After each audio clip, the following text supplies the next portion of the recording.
శుభకార్యాలకు పూజార్ల కోసం వెతుకుతున్నారా? ఇక నుండి అవసరం లేదు. పూజారీస్.com లో అతి తక్కువ ధరలకే పూజార్లను ముందే బుక్ చేసుకోండి. వెంటనే కాల్ చేయండి.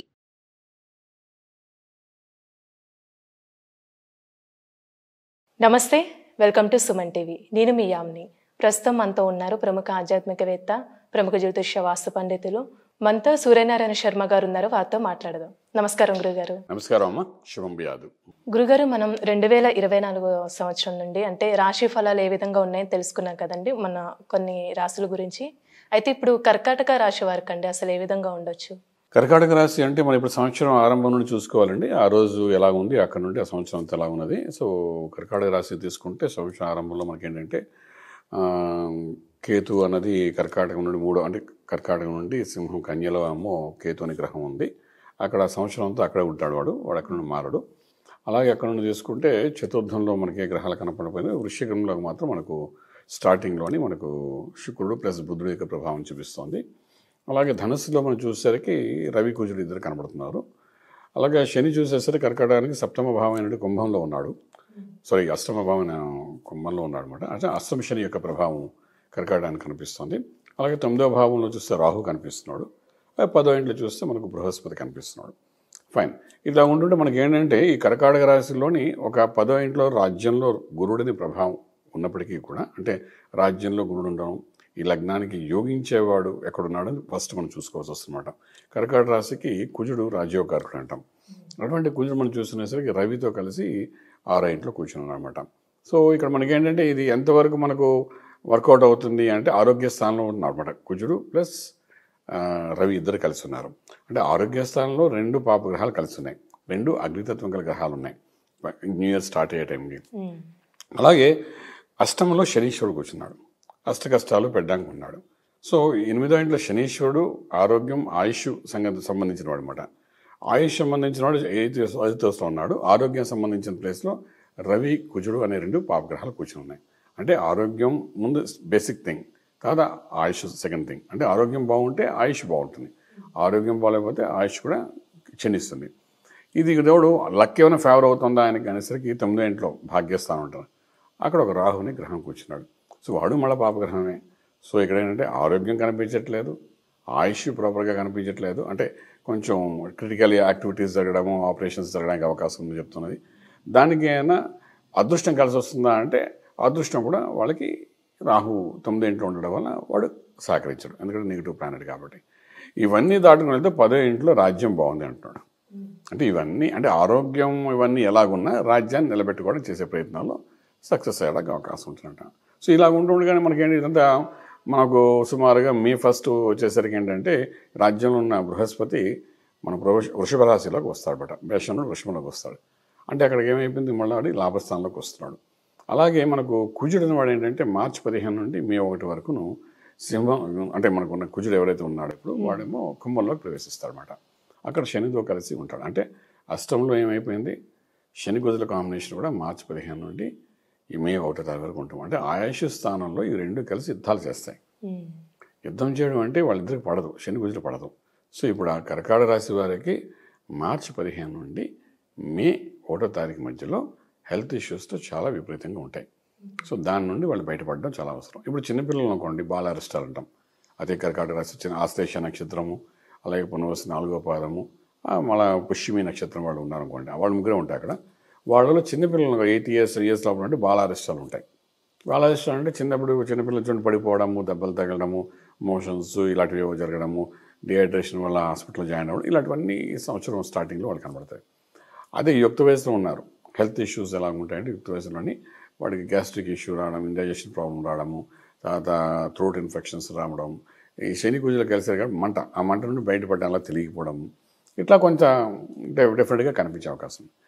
అదే ఇంకొంచెం వయసు మళ్ళిన వాడు 60 ఏళ్ళు దాటేసిన వాడుకుంటే ఇంకా ఏదైనా క్రానిక్ ఇష్యూస్ కనెక్ట్ అవ్వడం, లేదా చిన్న ఆపరేషన్ అవ్వడం, దానికి మల్టిపుల్గా క్లినికల్లీ బాడీలో ఏవో పాటలో పనిచేయకపోవడం, దానివల్ల ఎంత మందు వేసినా ఏ మందు వేసినా కూడా అది పనిచేయక మెడికల్గా చాలా ఇబ్బంది పడ్డాం, ఇలాంటివి కొన్ని కనబడడానికి అవకాశం ఉంటుందన్నమాట. సో ఇది టోటల్లీ కర్కాటక రాశి వారికి ఎలా చూసినా సరే ఫస్ట్ హాఫ్లో మాత్రం హెల్త్ మీద అటాక్ చేయడానికి అవకాశం ఉందన్నమాట.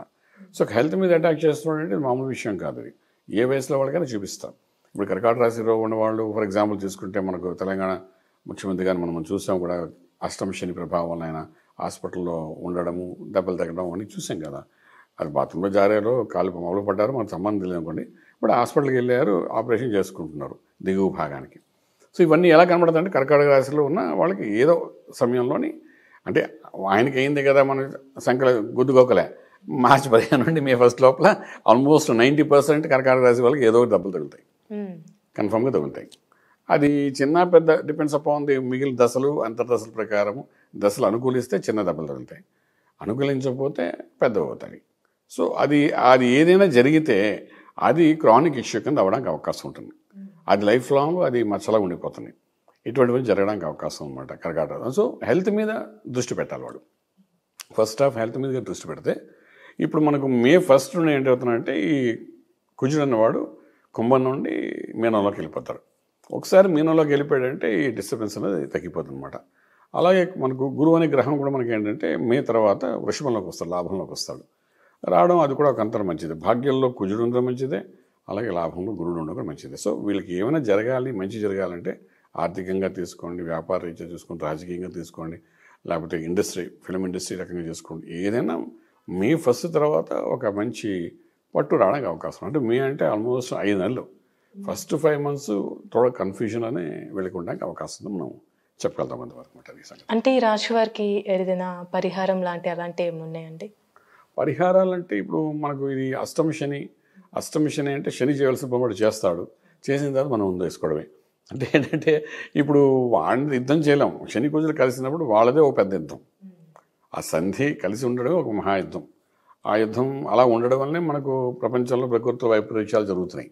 శని కుజులు అంటే ఈ జాతకాలు అనేవంటి ఏంటంటే జ్యోతిషాస్త్రం అనేది ఏంటంటే ప్రకృతిలో జరుగుతున్న వైపరీత్యాలు కానీ ప్రకృతిలో జరుగుతున్న మంచి చెడు గురించి తెలుసుకోవడం కోసం ఈ జ్యోతిషాస్త్రం.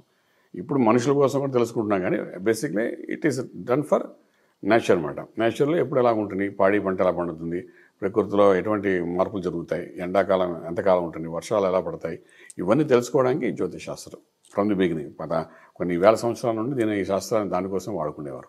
సో ఇప్పుడు ఏమైందంటే ఆ ప్రకృతిలో మనకు వచ్చే వైపరీత్యాలు అనేది మీకు మార్చి 15 నుండి మే వరకు కనిపిస్తాయి. అందులో ఏంటంటే జనరల్గా అందరికీ ప్రకృతిలో మార్పులు వస్తున్నప్పుడు అందరూ దాని ఇంపాక్ట్ పడుతుంది, కానీ కర్కాటక రాశి వాళ్ళకి పూర్తిగా దానికి ఎఫెక్ట్ పడిపోతుంది వాడి మీద.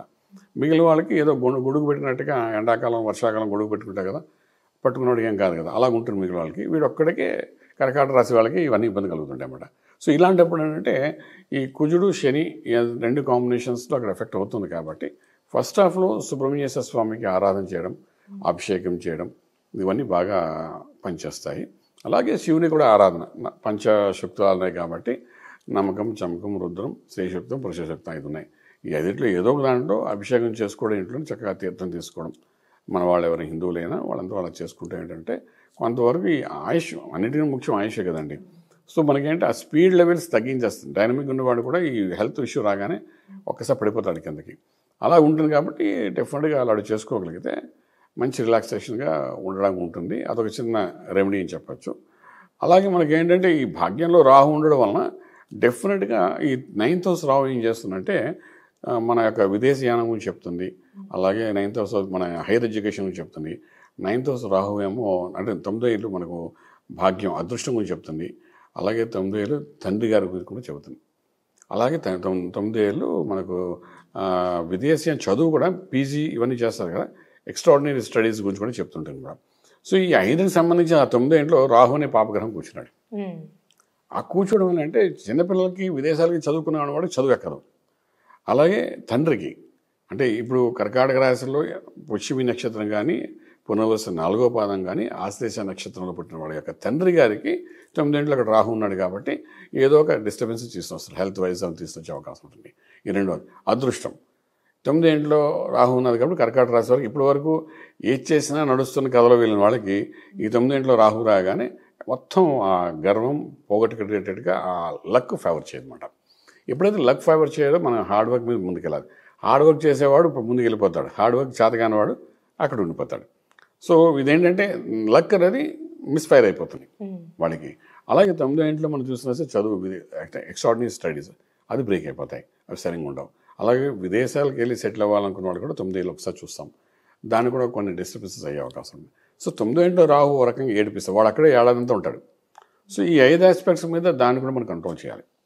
సో అంచేతంటే ఇదంతా అభిషేకము ఇవి చేసుకోవడము, నార్మల్గా ఉండడం అలా ఉంటే ఫస్ట్ హాఫ్ మనకి ఎప్పుడైనా మే 1 కల్లా కొంతవరకు వెల్త్ మీద అటాక్ పడతాయి కదా, ఆ తర్వాత మనిషి స్లో అయిపోతాడు. సో మొత్తంగా చెప్పాలంటే కర్కాటక రాశి వారికి ఏం చేసినా కూడా ఈ సంవత్సరం కొంచెం న్యూట్రల్గా డల్గానే ఉంటుంది. అంతే ఎక్స్ట్రాడినరీగా వెళ్ళడానికి అవకాశం అయితే చాలా తక్కువ అని చెప్పొచ్చండి. చాలా చక్కగా తెలియజేశారు గురుగారు. ధన్యవాదాలండి. శుభం బియాదు.